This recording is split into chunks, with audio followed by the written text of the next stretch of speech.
Hello et bienvenue sur ma chaîne, j'espère que tout va bien pour toi aujourd'hui.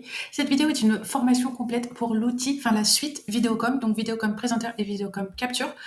Donc ces deux outils, l'un qui te permet d'enregistrer des présentations et des vidéos vraiment hyper organisées avec des slides, et tu peux intégrer des PowerPoint et des choses comme ça.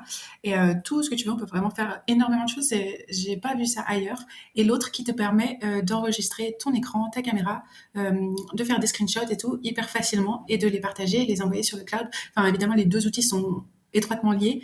Et tu peux faire ce que tu fais avec l'un, souvent avec l'autre aussi, à voir en fonction des utilisations. Mais tu vas voir ces deux outils qui sont hyper puissants et qui sont un indispensable en fait pour ton entreprise. En 2023, tu es obligé de communiquer avec de la vidéo. C'est beaucoup plus facile de faire passer un message, par exemple, à tes collaborateurs ou si tu as un bug au niveau d'un logiciel pour le service client, ils vont te répondre beaucoup plus rapidement si tu leur montres ton écran. Et évidemment, pour la prospection, dès que tu veux faire une offre à quelqu'un, tu dois lui faire une présentation, tu dois lui montrer ce dont tu parles, tu dois te montrer aussi pour voilà, partager des choses humaines et donner confiance à ton prospect. Donc cet outil il va vraiment te faciliter la tâche à tous les niveaux pour faire ça. Tu peux même faire des vidéos YouTube avec, enregistrer des vidéos YouTube, ce que moi je fais. Et voilà, tu peux faire de la prospection comme avec ClarkUp un petit peu, c'est le même principe. Tu vas enregistrer une vidéo de toi ou de ton écran et de toi avec un petit insert de la caméra et tu vas l'envoyer directement sur le cloud. Ensuite, tu peux le partager à ton prospect hyper facilement. Et du coup, tu as une façade très, très professionnelle. Donc, c'est des outils que je te recommande vivement. Et voilà, let's go, c'est parti pour la présentation. Si tu as des questions, n'hésite pas. Ça s'appelle Vidéocom, ça va te permettre de faire des vidéos comme ça, comme je suis en train de faire en fait, avec un petit insert comme ça de la webcam. Et tu peux monter ton écran, mais tu peux faire aussi énormément d'autres choses avec, notamment faire des screenshots et créer des présentations. Donc, c'est un outil qui n'est pas français, mais il y a un français qui travaille dessus. Tu vois, tu vas avoir des statistiques. En fait, tu vas pouvoir enregistrer tes vidéos. Ensuite, elles vont être mises soit sur le cloud, soit sur ton ordinateur. C'est toi qui choisis, ou bien les deux. Tu as deux logiciels pour ça. Tu vois, tu as un logiciel qui s'appelle Capture, qui va te permettre d'enregistrer donc ton écran, ta webcam, et de faire des vidéos comme ça et de les envoyer directement sur Vidéocom dans ton espace personnel. Je vais te montrer juste après. Et tu as un autre outil qui s'appelle Présenteur, qui, lui, va te permettre de créer des présentations. C'est un peu complexe. Je ne connais pas d'autres outils qui fassent la même chose sur le marché, mais tu vois, tu vas pouvoir mettre à l'intérieur tes PDF et créer une présentation avec des slides comme ça, placer d'une slide à l'autre, ajouter ta webcam et tout, donc pour faire un truc vraiment hyper professionnel. Ok, donc si ça te chauffe, let's go pour une petite démo. Alors, on se retrouve dans le Vidéocom et qui, comme je te l'ai dit, contient deux logiciels. Ces deux logiciels, tu vas pouvoir voir le premier sur mon écran tout en bas.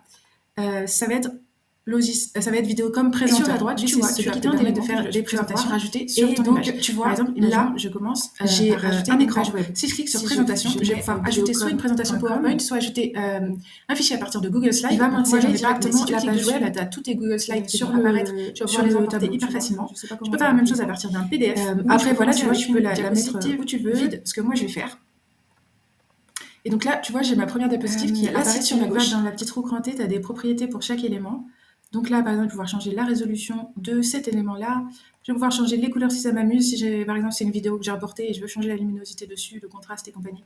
Ça, faut s'y connaître. Moi, perso, je ne connais pas. Par contre, tu peux faire, tu vois, une petite rotation. Enfin, bref, en gros, ça te permet d'être créatif avec ce que tu as. Et puis, tu vois, si tu as besoin de cacher une partie de l'écran, hop, nickel. Voilà, et tu as plein d'autres éléments. Tu peux rajouter évidemment du texte. Donc là, je peux mettre Vidéocom. Sur le texte, évidemment, tu peux le mettre, le justifier, rajouter du gras, changer la police et compagnie. On a...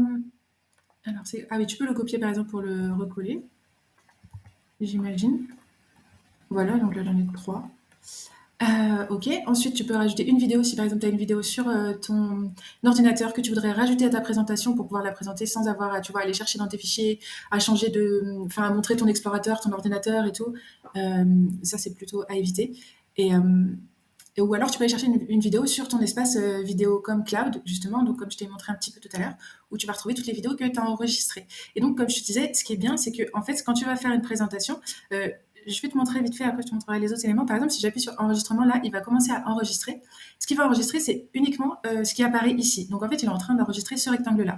Tout ce qui apparaît autour, et il n'enregistre pas. Là, tu vois, j'ai un téléprompteur, donc je peux mettre des notes, par exemple, si je veux me souvenir de ce que je dois dire dans ma présentation, je peux avoir tout ici. Et je vais pouvoir faire, alors là, il faut faire un clic droit, voilà, je vais pouvoir faire différentes slides pour m'organiser. Et donc, tu vois, si par exemple, si tu vas chercher une vidéo sur ton ordinateur et que tu l'importes dans Vidéocom, ici là, le présenteur, et qu'il te la montre, imaginons que ça, c'est ta vidéo, Et bah, du coup, tu vois, tu pas à aller chercher ton fichier, tu pas à montrer ton ordinateur, tu vas juste t'enregistrer directement dans Videocom Presenter et lui, il va te sortir un fichier avec uniquement ça. Et donc, tu n'auras pas de travail d'édition à faire, tu n'auras pas de montage, tu n'auras pas à couper des trucs pour cacher, par exemple, les fichiers de ton ordinateur, tu n'auras pas à te prendre la tête. Donc, ça, c'est vraiment super pratique. Et donc là, imaginons, je suis en train de m'enregistrer. Comme tu vois, là, il y a marqué stop, ça va m'arrêter. Et là, ce que je peux faire, c'est que je peux refaire l'enregistrement. Mais ce que ça fait, tu vois, refaire l'enregistrement à partir de cette diapositive. Ça va enregistrer à nouveau cette diapositive-là. Donc, imaginons que j'ai déjà enregistré celle-là et que je me trouve plutôt sur celle-ci. Là, tu vois, quand je change, il change dans l'enregistrement, en fait. Et imaginons que je me trouve plutôt sur celle-ci et que j'appuie sur refaire l'enregistrement. Il va me réenregistrer la vidéo à partir du moment où je suis venue sur cette diapositive-là, donc où j'ai changé, tu vois. Donc tout ça, par exemple, si je considère que c'est bien fait et tout, j'ai fait ma petite présentation pour cette diapositive-là, je suis passée à la diapositive suivante. J'ai pas besoin de tout refaire, j'ai pas besoin d'aller dans un logiciel de montage et tout. Si je me suis trompée lors de l'enregistrement de la deuxième diapositive, j'ai juste à appuyer sur ce petit bouton. Je peux mettre pause aussi, c'est super important, si tu as besoin de réfléchir à ce que tu es en train de dire et tout. Tu vois, c'est pas comme une présentation en live, donc ça, super cool. Donc, pour te montrer la suite, d'ailleurs, tu vois, je peux même ajouter des éléments en plein milieu de l'enregistrement, imaginons, parce que là, je vais supprimer cet élément-là, j'ai appuyé sur Supr, et donc je veux pas le supprimer, ouais, je veux supprimer de toutes les diapositives. Ah oui, il m'a supprimé les 3. Ok, comme j'ai fait copier-coller, c'est rigolo ça. Ok, imaginons, tu vois, tu peux aussi rajouter des images, par exemple, à partir de ton ordinateur, à partir du cloud Videocom, ou à partir, ils ont une intégration avec Unsplash. Donc, imaginons que je recherche, par exemple, un bureau pour illustrer un propos, je ne sais pas lequel. Et bah, tu vois, je vais mettre mon bureau ici. Alors là, je peux pas l'étendre, des fois, en fait, ça dépend de la résolution de l'image, c'est dommage, mais par contre, je peux l'agrandir, tu vois, pour qu'elle prenne toute la place de l'écran. Ok, ça c'est fait. Donc là, tu vois, j'ai une image. Et par exemple, je t'ai déjà montré la page web, mais là, tu peux aussi rajouter évidemment ton écran. Donc tu peux enregistrer ton écran en parallèle de l'enregistrement de la présentation. Donc c'est hyper bien fait. Franchement, j'ai vu aucun outil qui fait ça. Enfin, tu as OBS Studio qui permet de faire un truc un peu similaire, mais pas du tout, en fait, parce que tu peux pas importer de présentation, tu peux pas mettre des notes à ce que je sache, tu peux pas envoyer les vidéos sur le cloud et tout. Donc c'est vraiment un outil unique qui est super puissant, que moi j'ai acheté depuis la première fois où il est venu sur Vidéo Dingue et que bah, j'utilise pour partager des vidéos et même pour enregistrer certaines vidéos YouTube parce qu'en fait c'est hyper pratique de pouvoir s'organiser comme ça en fait parce que quand tu tournes une vidéo tu as besoin de t'organiser, tu vois, là par exemple pour la vidéo que je suis en train de faire, j'ai fait des premiers onglets pour les outils, ensuite là je suis en train de faire la démo, ensuite j'ai les offres à vie, ensuite je parle des feuilles de route. Mais j'aurais pas à faire ça si j'utilisais cet outil pour enregistrer cette vidéo, ce que je peux pas faire. Enfin, je pourrais peut-être le faire en vrai. Parce que je sais qu'on peut tout faire, mais là j'ai préféré utiliser un autre outil vu que ça aurait été un peu complexe. Mais tu vois, du coup là j'aurais juste à faire une diapositive pour chaque truc que je voulais montrer et passer de l'une à l'autre comme ça. Et du coup pour t'organiser dans ton cerveau, de savoir où tu en es dans ta présentation, c'est ultra carré, c'est pratique. Et donc j'étais en train de te montrer le dernier élément que tu peux ajouter à ta présentation, ça va être un écran. Tu peux par exemple partager tout ton écran. Si j'appuie sur monitor, il va me montrer tout l'écran. Je vais supprimer ça. Mais tu peux aussi partager par exemple une fenêtre. Imaginons que je veuille partager donc la fenêtre de Videocom Cloud de mon Google Chrome.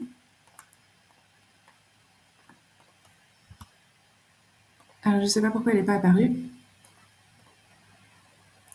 Eh bien c'est probablement un bug. Votre écran est partagé. On va essayer avec la Vivaldi. Bon, avec Vivaldi, ça marche. Avec Chrome, ça marche pas. Je sais pas pourquoi. Je vais leur écrire. De toute façon, ils répondent très rapidement. J'ai eu très bon contact avec le support. Je leur ai écrit plein de fois. Et ils sont toujours à l'écoute. Et ils sont en train de mettre en place différentes choses. Je te montrerai la feuille de route après. Par exemple, moi, je leur ai dit que ça m'intéressait d'avoir un format vertical pour faire des vidéos sur TikTok directement à partir de présenteur, tu vois. Parce qu'ici, là, tu peux pas changer ce format 16 neuvième. Et ils m'ont dit que c'était intéressant et qu'ils y réfléchiraient, etc. Donc là, tu vois, je partage mon navigateur.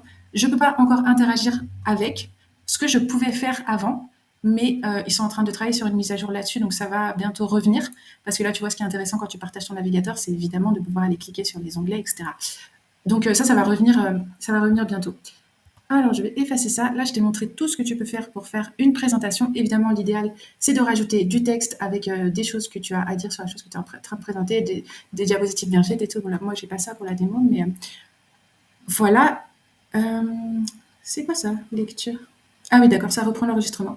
Ok, donc là, on va dire stop. Mon enregistrement, je l'appelle comme je veux.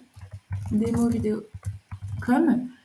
Et tu vois, il me permet de le sauvegarder dans Videocom Cloud, donc sur mon espace personnel, dans le cloud de Videocom. Ça veut dire qu'une fois que tu as fait ta présentation, tu as juste à appuyer sur sauvegarder comme ça et tu vas te retrouver, je vais te montrer après, avec un lien que tu pourras partager à n'importe qui et la personne pourra voir ta vidéo en ligne dans cet espace-là. Mais tu peux aussi, alors si j'appuie sur sauvegarder localement, je peux retirer sauvegarder dans le cloud. Tu peux aussi la sauvegarder uniquement sur ton ordinateur, si après tu as envie de la republier sur YouTube ou autre part. Et tu vois, tu peux faire aussi les deux. Alors imaginons que moi je vais faire les deux. Si j'appuie sur sauvegarder, hop, il réfléchit, il fait son petit délire. Là, tu vois, j'ai mon premier projet, mais tu peux avoir plusieurs projets ouverts en même temps. Imaginons que j'ai un second projet qui arrive ici. Et bah, tu vois, tu peux switcher comme ça d'un projet à l'autre, donc tu n'as pas besoin de. Enfin, c'est vraiment très simple. Si j'appuie sur CTRL S, ça va me demander d'enregistrer ma présentation, parce que évidemment, il faut les enregistrer, même si tu ne l'enregistres pas, il la sauvegardera quand même. Alors, tu vois là, téléversement réussi, ça a marché. Et il va me montrer, par exemple, je peux ouvrir le répertoire sur mon ordinateur pour retrouver la vidéo, ou alors je peux voir mon enregistrement en ligne. Et là, il me renvoie sur, comme je te disais, la landing page avec ma vidéo que je vais pouvoir partager à un collaborateur ou n'importe qui pour qui j'aurais fait cette présentation. Donc tu vois, voilà ma magnifique présentation, comme tu vois, c'est vraiment, prends exemple, hein, c'est vraiment une belle présentation. Alors là, tu vois, la personne qui va recevoir ce lien, évidemment, elle ne sera pas connectée, mais elle aura une landing page du même type avec la vidéo. Elle pourra changer comme ça, tu vois, d'une diapositive à l'autre.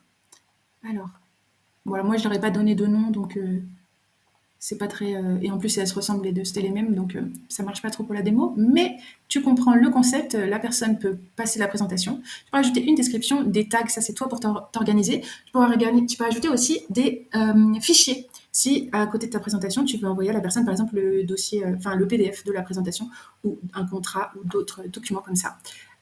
Donc là, pour partager cette vidéo, tu vois, j'appuie sur Share. Là, je me retrouve avec ce lien-là. Si je le copie et que je le donne à quelqu'un, la personne pourra voir sur la landing page. Là, c'est en français à l'intérieur. Là, je ne sais pas pourquoi c'est en anglais, mais c'est disponible en français. Là, il me dit Media View Access. Donc, je peux choisir que tout le monde qui a le lien peut voir la vidéo. Alors, tu vois, je peux mettre le lien, enfin, je peux mettre en privé, personne n'a accès, no access. Ou alors, je peux mettre aussi demander l'email et le nom de la personne lorsqu'elle arrive sur la landing page pour qu'elle puisse voir la vidéo. Donc, ça va te permettre de récupérer des leads. Par exemple, si ta vidéo c'est un lead magnet où tu apportes beaucoup de valeur gratuitement, et bah, tu peux demander les emails et tout, comme ça te permet de faire grossir ta liste email en même temps. Donc ça peut être un cas d'utilisation de Videocom. Require email verification, donc j'imagine qu'il va envoyer un email pour que la personne vérifie que c'est son email, pour pas que tu te retrouves avec des faux emails. Et ensuite, on a Workspace Members, donc tu vas pouvoir choisir si tout le monde de ton Workspace a accès ou si tu veux que seulement certaines personnes. Moi, je suis toute seule dans mon Workspace, donc je ne peux pas utiliser ça. Et tu peux aussi choisir de partager cette vidéo à partir, par exemple, de 1 minute, si jamais tu considères que c'est le moment le plus important. Et voilà.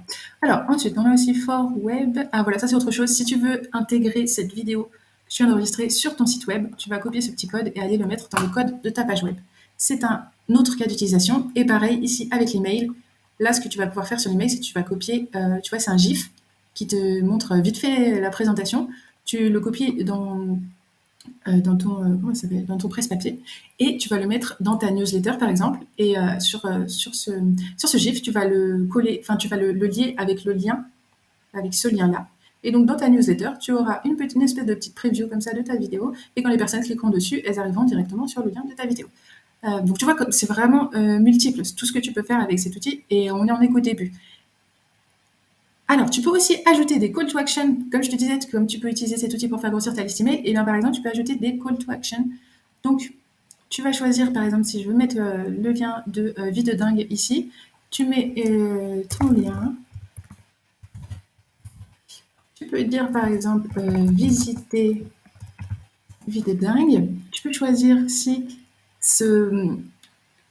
tu vas avoir juste un bouton ou un hotspot. Ça veut dire un hotspot, à mon avis, c'est ouais, tu vois, c'est regarde, c'est tout le carré là. C'est tout le carré là.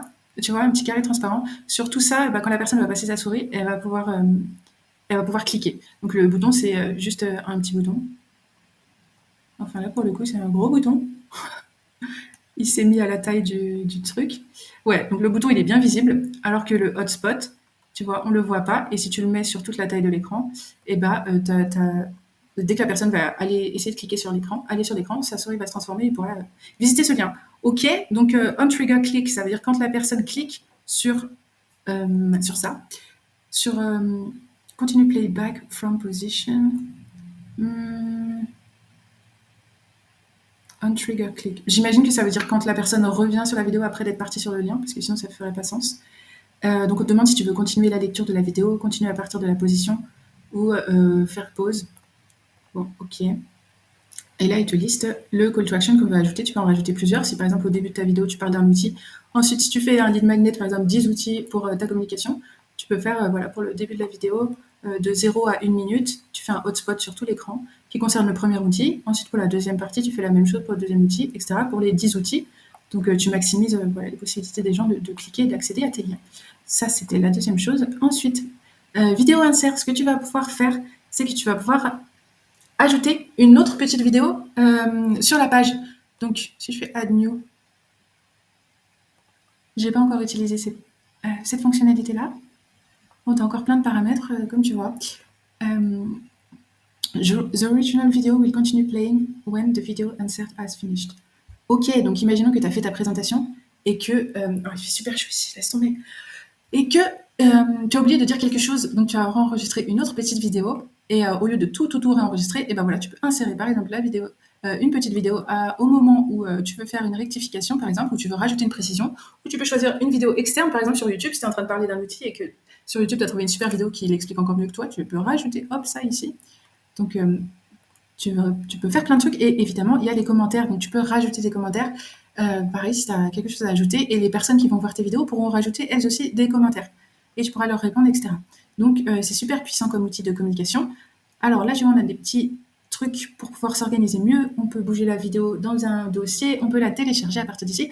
On peut voir les statistiques de notre vidéo. Elle a été vue une fois, elle a été embed views, je sais pas trop. Bon, ok, peu importe. Visiteur unique, nombre de fois où la vidéo a été lue en entier, 0, 0 pour unique players.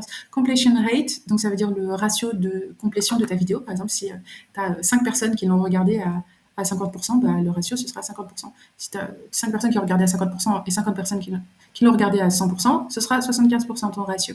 Ok.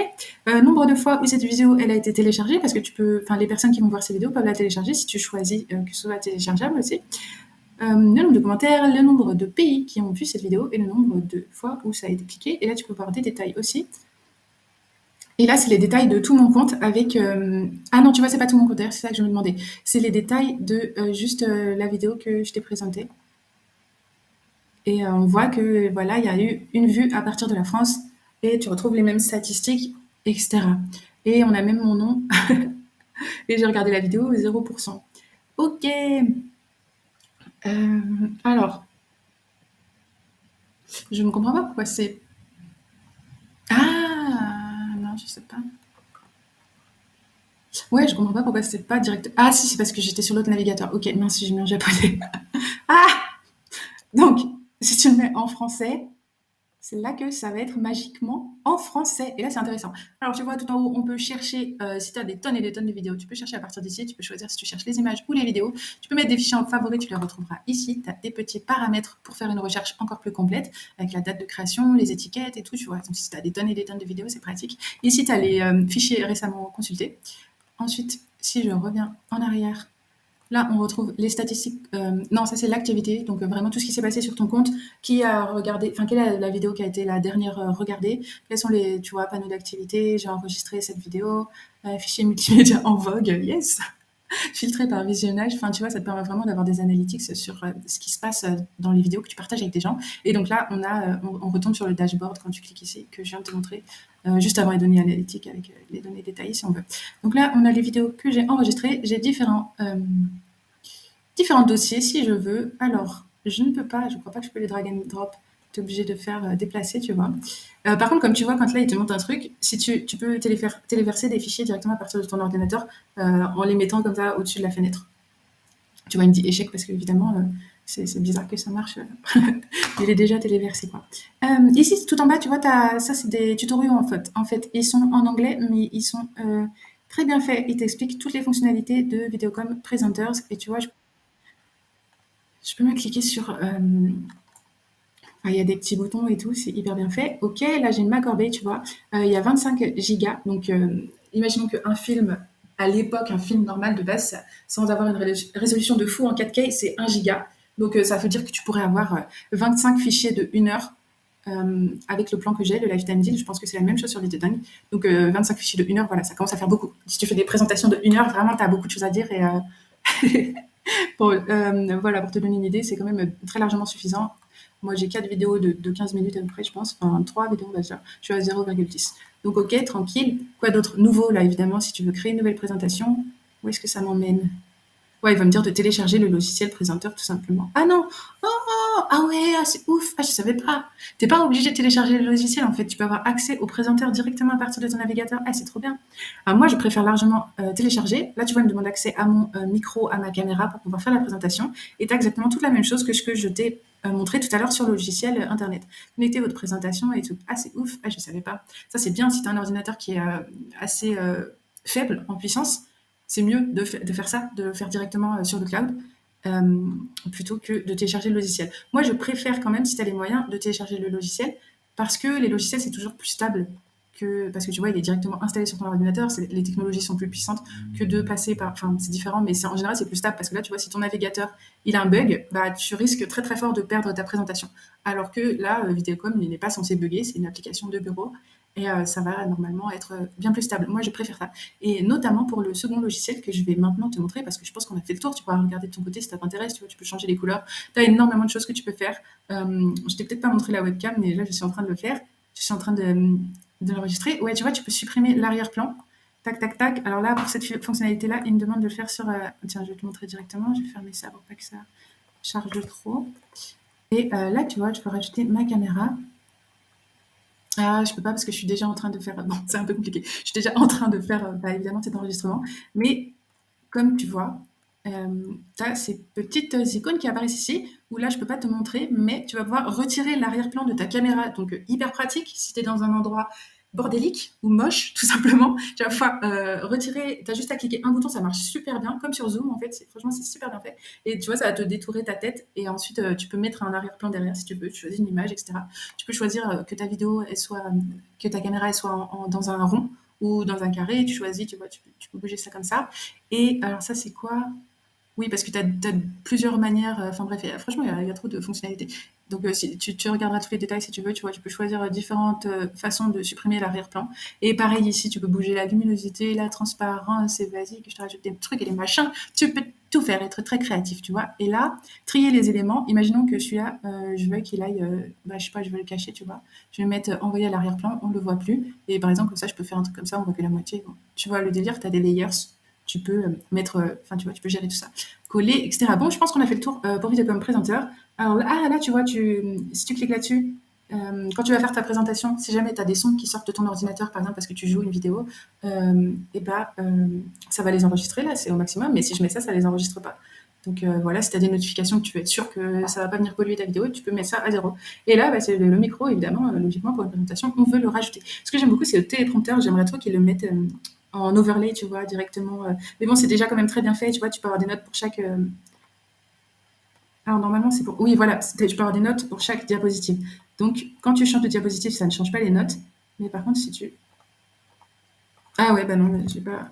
Ou alors c'est parce que j'ai dupliqué. Ah, c'est probablement parce que j'ai dupliqué la diapositive qui me propose... Imaginons que je fasse une diapositive vide.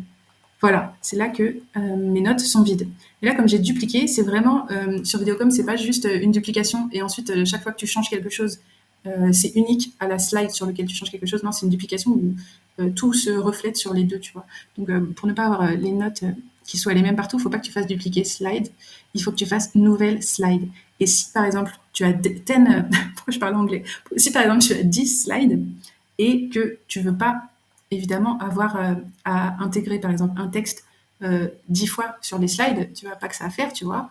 Et imaginons que tu veux mettre la date du jour, tu vas pas t'amuser à les rajouter sur chaque slide. Donc ce que tu fais, c'est que tu vas faire...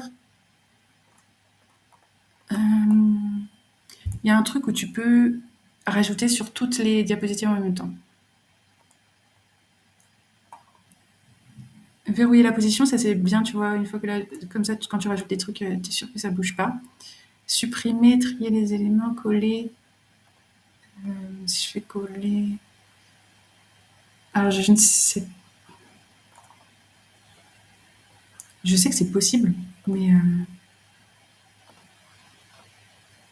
entre possible et puis savoir comment faire... Si là j'essaie sur une image, propriété, il faudra creuser parce que là je ne le retrouve pas. Mais je sais que c'est possible. J'aime pas quand je trouve pas quelque chose. Integrated webcam. Tu vois, là sur la webcam, ah voilà, donc je peux pas faire peut-être pour tous les éléments. Sur la webcam, si je fais appliquer à tous, il va m'appliquer la webcam sur tous les éléments. Tu vois, si je reviens ici, elle est appliquée, etc. Mais peut-être que c'est pas encore disponible, je leur demanderai. Peut-être que c'est pas encore disponible pour. Tu vois, ça apparaît pas sur les images ou sur le texte. Et ce serait bien que ça apparaisse sur le texte parce que voilà, si on n'a pas envie de s'amuser à rajouter le texte à chaque fois, donc je leur demanderai. Et je crois y avoir fait le tour. Et oui, encore dernière chose, mais ça n'arrête pas, cet outil. Comme tu vois, c'est une présentation, donc évidemment, tu peux faire des trucs de présentation du style, tu as un pointeur, là je peux te montrer, regarde ici, attention, tu vas pouvoir dessiner des choses sur l'écran, tu vas pouvoir highlight des éléments importants, rajouter des flèches, modifier la couleur de ton pointeur, sa taille, et tu peux évidemment cacher les notes. Et encore une chose, tiens, c'est quoi ça? Ah oui, tu peux modifier, par exemple, si tu veux que ça s'affiche en haut. Comme ça, c'est plus pratique, tu es plus proche de la caméra pour tes yeux, tu vois, c'est plus agréable pour le spectateur. Et tu peux choisir aussi quelle est la transition qui va apparaître lorsque tu changes de slide, par exemple fondu noir. Quand je vais passer d'une slide à l'autre dans mon enregistrement, tu vois, j'ai un fondu noir, histoire que ce soit bien marqué la différence entre les slides. Bon, là, je pense que c'est tranquille, on a fait tout. Il y a vraiment beaucoup de choses, hein. Et des supports. Donc voilà, si tu as des questions, n'hésite pas. Je vais passer à la suite. C'est parti pour la suite, les amis. Je n'en peux plus, il fait ultra chaud. On a déjà vu le logiciel vidéo comme présenteur. Maintenant, tu vois, on va voir le logiciel vidéo comme capture. Moi, je les ai déjà installés sur mon ordinateur. Toi, tu auras juste à télécharger. Une fois téléchargé, tu vas pouvoir tout simplement l'ouvrir comme ça. Il va s'allumer directement au démarrage de Windows. Il y a une version pour Mac aussi, donc en fonction de ce qui t'arrange. Et tu vois, c'est un logiciel qui apparaît uniquement dans la petite barre de tâches comme ça. Ici, tu n'as pas vraiment d'UI en fait. Et quand tu cliques dessus, tu vas pouvoir lancer capture et là, il va te choisir, tu peux choisir de faire une capture d'écran, donc un screenshot ou une vidéo. Si j'appuie sur S directement pour screenshot, et ben, je peux faire un screenshot. Hop, si je veux prendre une capture d'écran, une image donc de ça. Là, tu vois, j'ai le petit appareil photo pour dire que c'est une image. Je vais pouvoir le copier directement dans mon presse-papier. Si j'ai pas envie de l'enregistrer sur mon ordinateur, parce que moi personnellement je fais tout le temps. Là tu peux choisir, tu vois. Là j'ai choisi tout l'écran ou de revenir et de modifier vraiment à ta convenance. Là tu peux ajouter des petits commentaires. Si tu as quelque chose à dire, tu peux aussi évidemment ajouter des flèches, des rectangles, des dessins, etc. Et tu peux flouter. Voilà, tu vois. Alors, est-ce que ça c'est du floutage? Ah non, c'est pas un floutage, ça c'est un highlight. D'ailleurs, donc il me semble que tu peux pas vraiment flouter, mais bon, si tu veux flouter, tu mets un truc. Non, en vrai, tu peux pas flouter. Et bah, je vais leur demander direct de rajouter cette fonctionnalité parce que c'est hyper important. Voilà, voilà. Et donc là, quand j'appuie sur le petit appareil photo, il va me l'enregistrer directement dans mon dossier que j'ai choisi à l'avance sur mon ordinateur. Tu vois, il est ici. Mais tu peux aussi choisir de l'enregistrer dans ton espace Videocom Cloud. Donc ici, tu vois, si je me connecte, je le retrouverai ici. Et donc pour faire ça, tu vas aller dans paramètres. Là, si je clique sur mes captures, j'arrive sur cette page-là. Et nous, ce qu'on veut, c'est aller dans les paramètres. Et là, tu vois, tu as des petits paramètres. Et là, tu peux choisir, est-ce que tu veux ouvrir le navigateur après chaque enregistrement? Est-ce que tu veux lancer l'application de démarrage de l'ordinateur? Est-ce que tu veux inclure le cadre et la barre d'outils dans la vidéo? Ajouter des informations système, par exemple la date et tout. Je sais pas quoi, ça c'est plus pour les informaticiens, développeurs et tout. Et donc, quand tu sauvegardes une capture d'écran, est-ce que tu veux qu'elle arrive dans ton espace Vidéocom, sur l'ordinateur ou les deux? Moi, je choisis local, mais toi, tu fais bien ce que tu veux. Et même chose pour la vidéo, local, cloud ou les deux. Et là, j'ai choisi mon répertoire donc, pour enregistrer le lieu où je veux qu'elle s'enregistre. Donc ça, c'est tous les paramètres que tu as, tu vois, il y a juste ça, et également quelques petits raccourcis clavier pour lancer donc, le logiciel, pour faire pause et reprise de l'enregistrement. Ça, c'est super pratique, comme ça, t'as pas besoin de bouger ta souris, de chercher le bouton et tout, tu as juste à faire pause. Et dès que tu as terminé de réfléchir ou de faire ton truc, tu reprends l'enregistrement, c'est très pratique. Faire capture d'écran, enregistrer une vidéo, démarrer, enregistrer, la capture étendue. Tu vois, moi, j'ai pas utilisé tout. Moi, j'utilise surtout l'enregistrement de vidéo. Donc pause enregistrement, j'ai mis CTRL et espace, démarrer, enregistrer l'enregistrement, j'ai mis Alt, Shift V, voilà, et enregistrer une vidéo, CTRL Alt V. Et là, tu vois, tu peux choisir la langue. Donc tu vois, moi, si j'appuie là sur CTRL Alt V, direct, j'arrive dans la page pour enregistrer une vidéo. Parce que j'ai mis un raccourci pour ça. J'ai pas mis un raccourci pour lancer capture. Si j'avais mis un raccourci pour lancer capture, j'aurais eu le petit truc qu'on a vu tout à l'heure où tu peux choisir screenshot et vidéo. Là, je suis directement dans une vidéo. Mais si jamais je me suis trompée dans le fond et que je veux faire une capture d'écran, tu vois, je peux changer comme ça. Et donc là, pour enregistrer une vidéo, pour te montrer, au niveau de la prise du truc, c'est le même principe. Voilà, tu peux faire une capture étendue. Tu peux choisir évidemment si tu veux le son de l'ordinateur ou pas et le micro. Et tu peux choisir ici quel micro. Même chose, petite flèche, commentaire, tac, tac, tac. Et donc là, si je lance ma vidéo, j'ai un petit compteur. Je vais pouvoir faire tout ce que je veux sur mon ordinateur. Alors ça, c'est l'autre enregistrement. Tac, tac, tac, tu fais ton truc. Et là, tu vois, tu peux mettre pause et ça, c'est super pratique. Et comme moi, j'ai des raccourcis clavier, je peux relancer l'enregistrement juste avec CTRL espace. Et voilà, cette barre, elle n'apparaîtra pas dans l'enregistrement. Et là, si je mets pause, moi, il va me l'enregistrer dans mon répertoire de capture et il me l'ouvre directement. Il me met une petite notification. Tu vois? Donc là, il a enregistré juste l'espace qu'on a fait. Et puis, tu vois, on ne voit pas la barre en haut, et etc. Et donc, en 2 temps 3 mouvements, tu as ton enregistrement. C'est très stable, comme c'est une application directement que tu mets sur ton ordinateur et qui n'est pas dans le cloud. C'est beaucoup mieux. Et donc, tu peux aussi évidemment choisir d'enregistrer les vidéos directement dans le cloud. Et donc, une fois enregistrées, elles vont se retrouver ici. Et donc, pour faire de la prospection, c'est génial. Imaginons que j'ai trouvé par exemple un coiffeur à Saint-Jean-de-Luz, mais il n'est pas très bien référencé. Imaginons, là, on est, tu vois, on est sur la 2e page et je voudrais lui proposer des services de SEO. Ce que je vais pouvoir faire pour qu'il apparaisse en première page de Google et que ce soit beaucoup mieux pour lui. Tu vois, si je lance mon petit raccourci clavier pour prendre une vidéo, là, si je clique juste une fois au milieu, il va me prendre tout l'écran. Donc, c'est ce que je veux. Et là, je peux lancer mon truc et je peux faire ma vidéo de prospection. Je peux également rajouter la caméra normalement. Alors, si elle apparaît pas, c'est que... peut-être que tu peux pas rajouter la caméra. Peut-être que c'est juste sur présenteur et que je me mélange un peu les pinceaux. Ouais, du coup, si tu veux rajouter la caméra, va sur présenteur.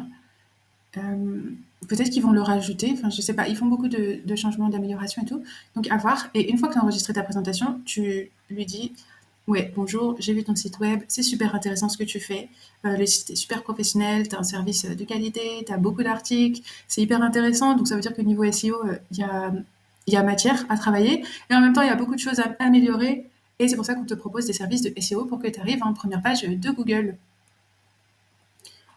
Et donc, tu peux faire ça pour faire ta prospection. Quand tu envoies directement le truc sur Videocom Cloud, tu partages ensuite ta vidéo avec la personne qui se retrouvera avec une landing page hyper professionnelle. Tu peux en dessous mettre tes documents comme on a vu tout à l'heure. Tu peux mettre des contrats, des documents informationnels sur les services de SEO que tu proposes, sur à quoi ça sert le SEO. Tu peux lui mettre des call to action pour, par exemple, prendre rendez-vous avec toi pour faire un appel. Et tu peux avoir aussi les statistiques, donc tu sauras si cette personne, par exemple, a regardé ta vidéo 5 fois, probablement c'est qu'elle est intéressée, donc tu peux lui renvoyer un petit message pour la relancer plusieurs fois et tout. Alors que si la personne a regardé juste la vidéo une fois, tu peux te dire, bon, ce lead-là, je l'oublie, il est visiblement pas intéressé. Et donc ça va pouvoir t'aider vachement à avancer dans ta prospection. Je pense qu'on a fait le tour de cet outil-là, obtenir de l'aide, déconnexion, mes captures, lancer capture, donc comme je te disais, tu vois. Ouais, on a fait le tour. Alors, on va voir la suite.